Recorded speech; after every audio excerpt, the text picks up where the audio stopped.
हाय। तो हमारा डिस्कशन रहेगा आज companies auditors report order 2016। So let's start.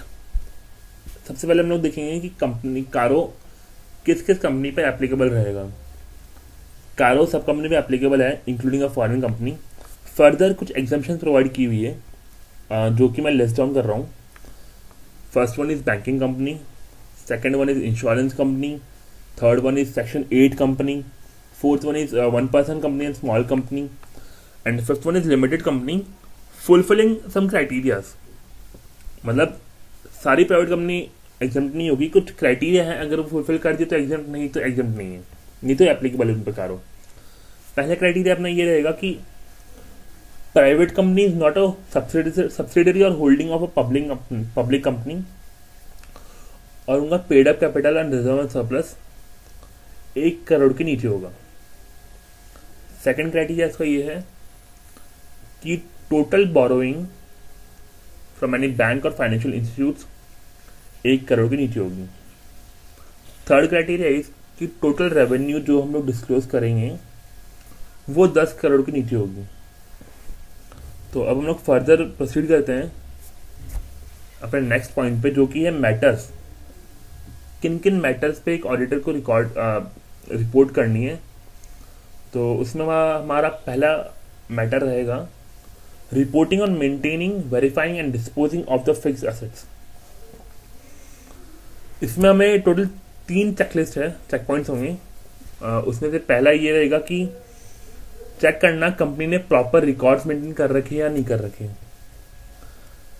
Second point है कि मैनेजमेंट ने एसेट्स का वेरिफिकेशन किया था या नहीं किया था। कोई मटेरियल डिस्क्रिपेंसी अगर ऑब्जर्व हुई थी तो उसका एडजस्टमेंट कैसे किया हमने बुक्स ऑफ अकाउंट्स के अंदर। और थर्ड चेक पॉइंट है कि कोई title deeds of immovable property जो है अपनी, वो कंपनी के नाम पर है या नहीं है, इनको चेक करना। मतलब जो भी इमूवेबल प्रॉपर्टी है वो कंपनी के नाम पर है या नहीं है। Second point is physical verification and maintenance of record of inventory. जो हमने ऊपर एसेट्स के अंदर सेकंड पॉइंट था फिजिकल वेरिफिकेशन का, वो सेम पॉइंट इन्वेंट्री के अंदर एप्लीकेबल है। मतलब चेक यही करना है कि भैया मैनेजमेंट ने इन्वेंट्री का वेरिफिकेशन किया था या नहीं किया था, और अगर किया था कोई डिस्क्रिपेंसी नोटिस हुई है तो उसको कैसे एडजस्ट किया। थर्ड पॉइंट अपना reporting on repayment of loans granted by company.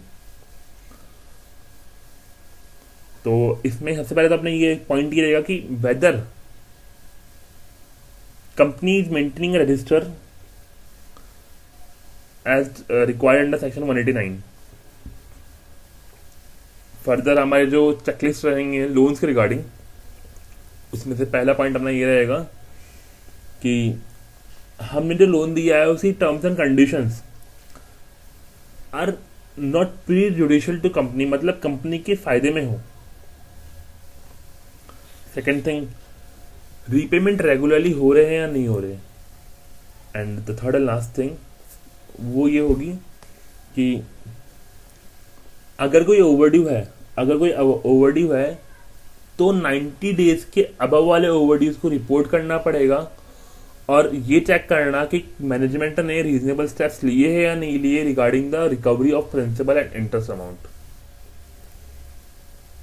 हमारा फोर्थ रिपोर्टिंग पॉइंट रहेगा कंप्लायंस ऑफ सेक्शन 185 और 186 ऑफ कंपनीज एक्ट।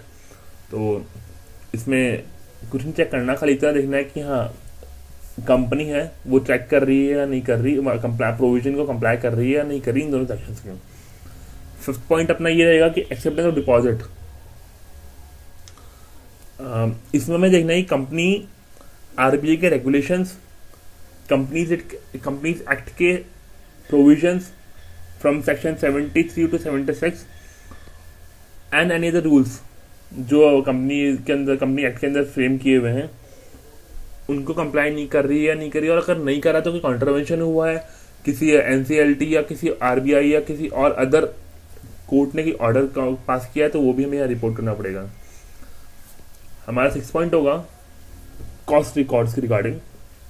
इसमें यह है कि under section 148 of the companies act company को रिकॉर्ड करना है क्या, कंपनी को मेंटेन करना है क्या कॉस्ट रिकॉर्ड। अगर करना है तो बस चेक करना कि हाँ वो कंप्लाई कर रहे हैं और रिकॉर्ड्स मेंटेन हुए या नहीं हुए।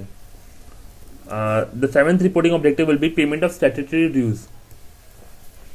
इसके अंदर भी पहला पॉइंट हमारा ये रहेगा कि कंपनी रेगुलरली डिपॉजिट कर रही है या नहीं कर रही, जो हमारी स्टैट्यूटरी ड्यूज होते हैं, मतलब PF, ESI, income tax, sales tax, service tax, custom excise and all.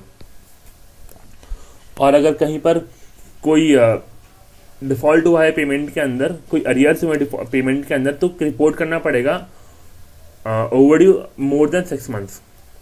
And second point will be कि अगर कोई dues income tax, service tax या सेल्स टैक्स इसके अंदर भी डिपॉजिट नहीं किए हैं और वो किसी डिस्प्यूट के अंदर चल रहे हैं, तो फिर क्या अमाउंट इन्वॉल्व है और कहाँ पर डिस्प्यूट, कौन से फोरम में वो डिस्प्यूट चल रहा है, पेंडिंग चल रहा है, वो हमें रिपोर्ट करना पड़ेगा।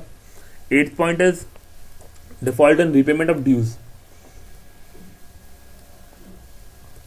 इसमें ये रहेगा कि कंपनी ने किसी फाइनेंशियल इंस्टीट्यूट या फिर बैंक को रीपेमेंट के अंदर कोई डिफॉल्ट किया है क्या, अगर किया है तो हमें अमाउंट और पीरियड रिपोर्ट करना होगा।